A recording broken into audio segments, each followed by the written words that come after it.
meu nome é André. Hoje na série Matemática em Pequenas Doses, trabalharemos com o conceito de progressão geométrica e suas propriedades. Vamos começar analisando o seguinte problema.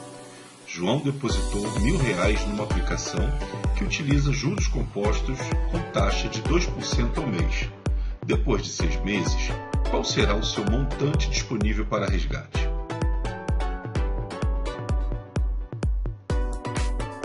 Nesse problema, temos capital inicial igual a R$1.000, a taxa de 2% ao mês e o período de aplicação de 6 meses.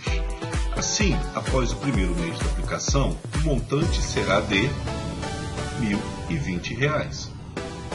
Após o segundo mês, por se tratar de juros compostos, o montante será de... Por se tratar de juros compostos, pegaremos o valor do montante no mês anterior, que é o R$1.020, e novamente aplicaremos a taxa. Para aplicar a taxa, basta multiplicar por 1,02. Assim, teremos como resultado R$1.040,40.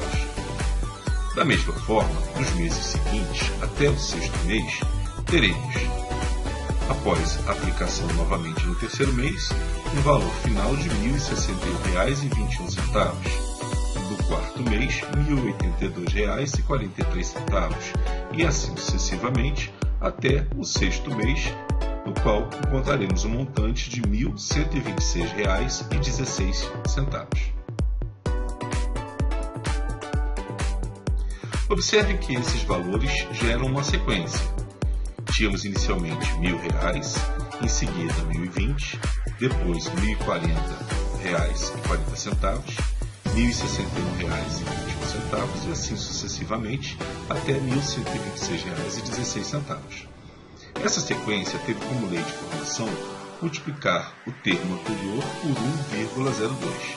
Lembrando que esse 1,02 é decorrente de 1 mais a taxa de 2%. Então, 1 mais 0,2 vai gerar o fator para a multiplicação de 1,02. Conforme visto na aula anterior, uma sequência cuja lei de formação seja multiplicar o termo anterior por uma constante é denominada por progressão geométrica, ou simplesmente PG. Essa constante será denominada por razão da PG, simbolizada pela letra Q. Assim, se a sequência A1, A2, A3, A4 até AN é uma PG, então podemos dizer que o A1 é o próprio primeiro termo, representado por A1. O A2 vai ser o primeiro termo vezes a razão, ou seja, A1 vezes Q. O A3 vai ser o segundo termo vezes a razão, ou seja, A2 vezes Q, que podemos escrever como sendo A1 vezes Q ao quadrado. Da mesma forma, o A4 vai ser escrito como A1 vezes Q ao cubo. Assim, podemos concluir, comparando a posição do termo com o expoente no qual a razão está sendo elevada no final da representação desse termo, podemos então escrever AN como sendo A1 vezes Q elevado a N menos 1. Esse vai ser o termo geral da PG. Então podemos dizer que o termo geral da PG será AN igual a 1 vezes Q elevado a N menos 1. Para o cálculo da razão de uma PG, basta fazer a divisão de qualquer termo pelo seu antecessor, ou seja, podemos escrever a razão como sendo um determinado AN dividido pelo termo anterior, ou seja, AN menos 1. Vejamos o seguinte exemplo. Determine o quinto termo da PG, cujo primeiro termo é 2 e a razão 3. Pelo termo geral da PG, temos AN igual a 1 vezes Q elevado a N menos 1. Então, o A6 vai ser A1 vezes Q elevado a 6 menos 1. Ou seja, o A6 vai ser igual a 2, que é o primeiro termo, vezes 3, que é a razão, elevado a 5. Assim, o A6 vai ser igual a 2 vezes 243, que vai gerar para a gente um sexto termo igual a 486. Vejamos outros exemplos. Determine a razão da PG 6, 3, 3 meios, 3 quartos e assim sucessivamente. Como vimos anteriormente, para encontrarmos a razão da PG, basta pegar o termo e dividir pelo seu antecessor. Assim podemos escrever Q como sendo AN dividido pelo AN menos 1. Utilizando como AN o 3, o termo anterior a o 3 vai ser o 6. Logo encontraremos a razão meio. Outro exemplo. No APG, sabemos que a razão é Q igual a 4 e que o quarto termo é 32. Determine o primeiro termo dessa sequência. Novamente, pelo termo geral, temos que AN é igual a 1 vezes Q elevado a N menos 1. Como temos o quarto termo, podemos escrever que A4 vai ser igual a 1 vezes Q elevado a 4 menos 1, ou seja, a 1 vezes Q elevado à terceira. Como A4 é 32 e a razão é 4, podemos dizer que 32 vai ser igual a 1 vezes 4 elevado à terceira. 4 elevado à terceira é igual a 64, logo o A1 vai ser a divisão entre 32 e 64, que vai ser igual a 1 sobre 2, o meio.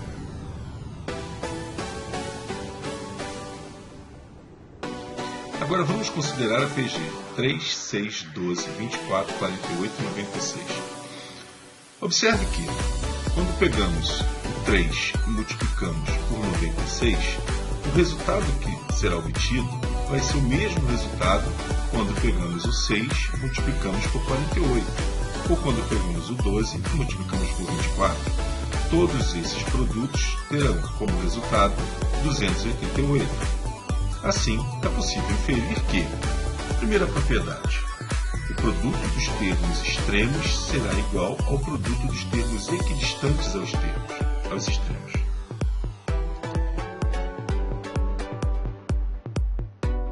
Outra observação importante é a seguinte. Se pegarmos quaisquer três termos em sequência, por exemplo, 3, 6, 12, teremos que a raiz quadrada de 3 vezes 12, que são os termos extremos, vai ser igual à raiz quadrada de 36, que é igual a 6. Ou seja, temos aqui uma segunda propriedade.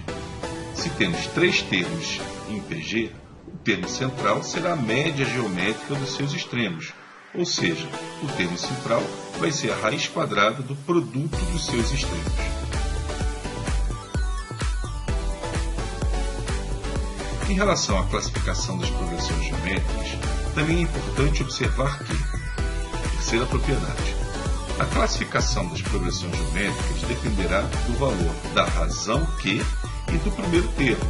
Ou seja, primeiro vamos considerar que o primeiro termo seja positivo, ou seja, se A1 é maior que zero, então temos três situações. A PG será crescente se a razão for maior que 1, por exemplo. Para 1 igual a 3, que é maior que 0, e Q igual a 2, que é maior que 1, teremos a PG 3, 6, 12, 24, 48, que obviamente irá crescer indefinidamente. Segundo caso, a PG será decrescente se a razão estiver entre 0 e 1. Por exemplo, para um primeiro termo igual a 4, que é maior que 0, e Q igual a meio, que está entre 0 e 1, teremos a PG 4, 2, 1, meio, 1 quarto e assim sucessivamente. Então, observa que essa PG, embora todos os termos sejam positivos, os valores vão decrescendo, visto que a razão é um número entre 0 e 1. Terceiro caso, a PG será estacionária se a razão for igual a 1. Por exemplo, para um A1 igual a 5, também positivo, e Q igual a 1, teremos a PG 5, 5, 5, 5. Ou seja, essa PG ela não se altera, visto que a razão é igual a 1 e 1 é o elemento neutro da multiplicação. Agora, vejamos o caso em que o valor do primeiro termo é menor que 0. Teremos também três situações.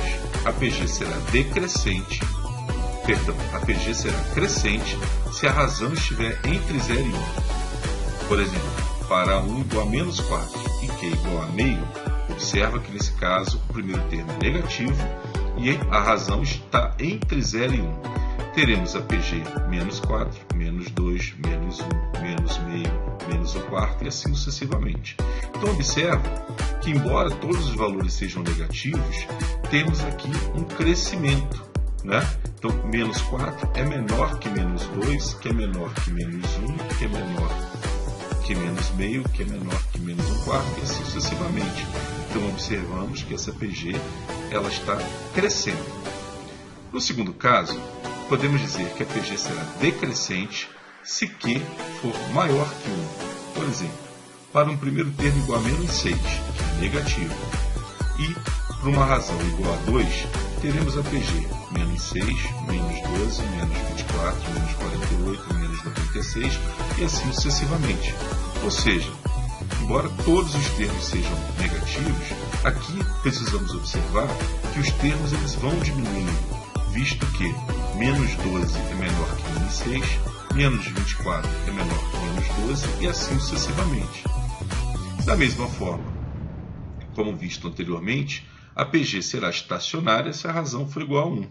Então, para um primeiro termo igual a menos 5, que é negativo, e a razão igual a 1, teremos a PG estacionária, menos 5, menos 5, menos 5, menos 5 e assim sucessivamente, pela mesma razão vista anteriormente. O 1 é o elemento neutro da multiplicação. Agora, vamos verificar se você consegue resolver os seguintes problemas abaixo. Uma PG é composta por 6 elementos, sendo o primeiro destes 5 e sua razão 4. Determine o último elemento dessa sequência. O segundo problema é: calcule o valor de x na PG x menos 3, x, x mais 6.